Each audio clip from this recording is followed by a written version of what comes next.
I am not without sympathy for people who have to try to serve the public and also serve Donald Trump. That said, to me, it seemed that Dr. Birx squandered some of her credibility with the 100% of the American public that is interested in what people like herself and Dr. Fauci have to say when she suggested or refused to condemn, from a public health standpoint, the decision on Georgia's part to open up hair salons and tattoo parlors and gyms.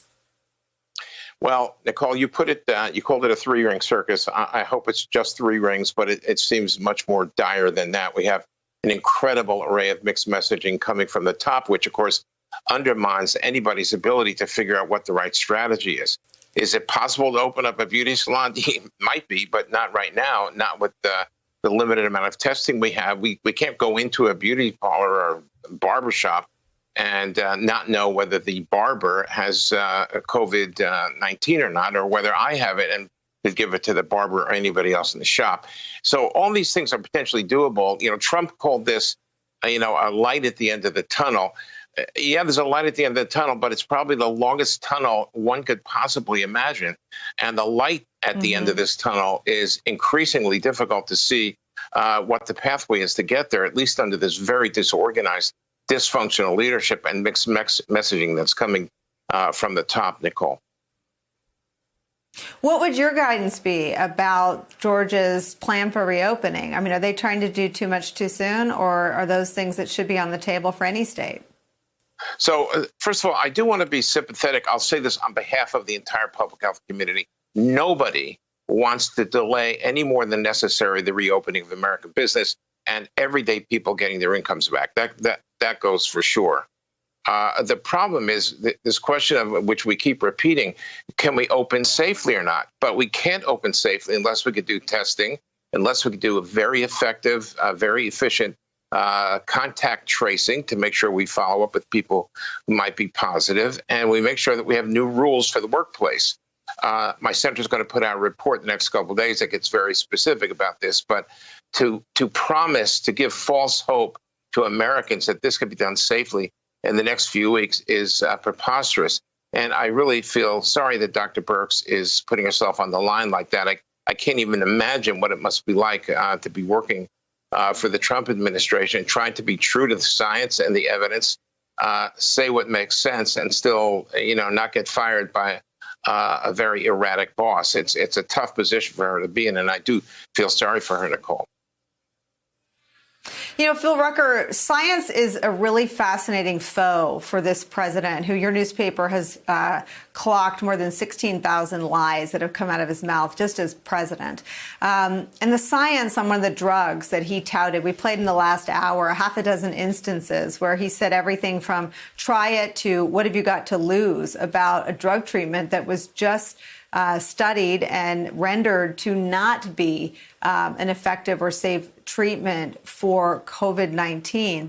And I know we always ask this question about guardrails, but is there any respect for the scientists and the job they have, especially Anthony Fauci, of leading a department full of scientists?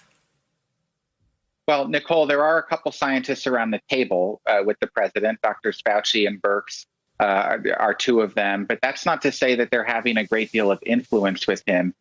They have access to him. They're able to present information to him. But this is a president who, and this predates the coronavirus, by the way, who puts emotion, who puts anecdote, who puts his gut instincts above raw intelligence, above fact, above science. He always feels like he's the one with the best instincts and knows where to go and knows what to decide, irrespective of what the experts around him have to say. And I have to think back to that visit he made early on during this pandemic to the CDC headquarters down in Atlanta, where he was getting a tour of the facility by some of the medical experts there. And he went on and on about what a genius he is, the president is, when it comes to science and medicine. And maybe he should have gone into that field. He, of course, is not educated in that field and is not credentialed in that field, but has so much faith in his own gut and his own instincts that it overrides a lot of times what the facts say and what the science lays bare. I'm really good at this stuff. They couldn't believe how good at this stuff, he said. And then I think he dropped in that he was related to someone who went to MIT or something. I'll never forget that, and I'll never be the same. He was also wearing a red, not a MAGA hat, but a Keeping America Great Again hat and an inexplicable windbreaker. Phil Rucker, I've got one more for you. He's also someone who's a slave to the polls. And here's what the polls say about easing social distancing restrictions. This is in the important coronavirus hotspot, but also an important political state of Florida. 72% would like social distancing restrictions extended into May, and only 22% would like them loosened by the end of April. So the president now at odds with the political will of a pretty important state in terms of defeating and pushing back against the spread of coronavirus, as well as a state that I'm sure, more important to the president, is a political battleground. Yeah, it's really interesting, Nicolle, because Florida, before this pandemic began, was seen as a swing state, very much leaning in the president's direction. In fact, there were some doubts as to whether the Democratic nominee would really contest that state as aggressively as some of the other swing states because of Trump's popularity there. And yet we're seeing now that Floridians are not in agreement with what the president is trying to do in terms of restarting the economy so soon. And one specific demographic I would keep an eye on are people over the age of 65, seniors. They're the most vulnerable, obviously, to the coronavirus, but they're also a really important voting bloc for the president in his reelection campaign all across the country, and in no state more than Florida, where so many retirees have moved. And so I would be interested to see how that demographic shifts in these polls. Donna, it's a great point, and it's also a political constituency where even if we hadn't been in the throes of a global pandemic, Joe Biden is very strong in that age group as well. I want to ask you about something that is happening sort of as we come on the air.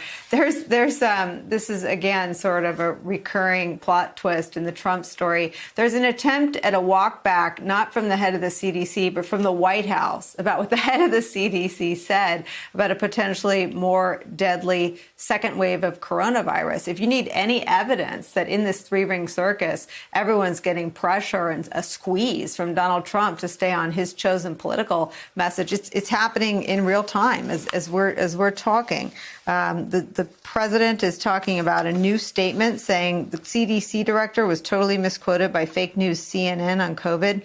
He will be putting out a statement. That usually is a public extortion or a public threat. The statement hasn't come out yet, and the quote was in an interview in the Washington Post, not CNN, showing that the president, again, isn't getting his information from anything he reads, but from the cable network he just can't quit, CNN.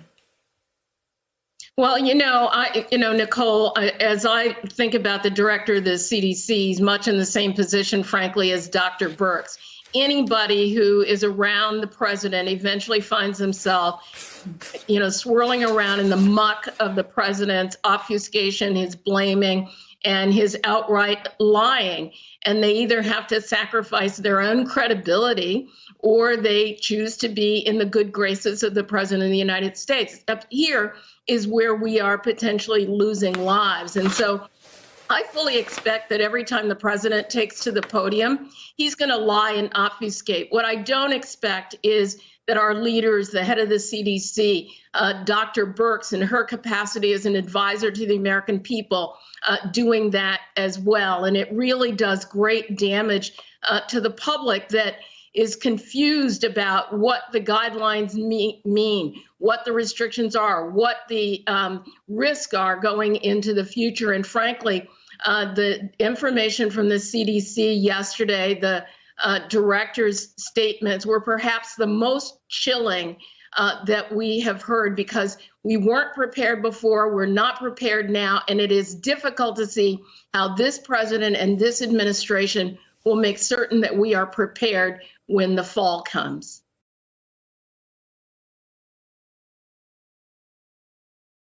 Hey there, I'm Chris Hayes from MSNBC. Thanks for watching MSNBC on YouTube. If you want to keep up to date with the videos we're putting out, you can click subscribe just below me or click over on this list to see lots of other great videos.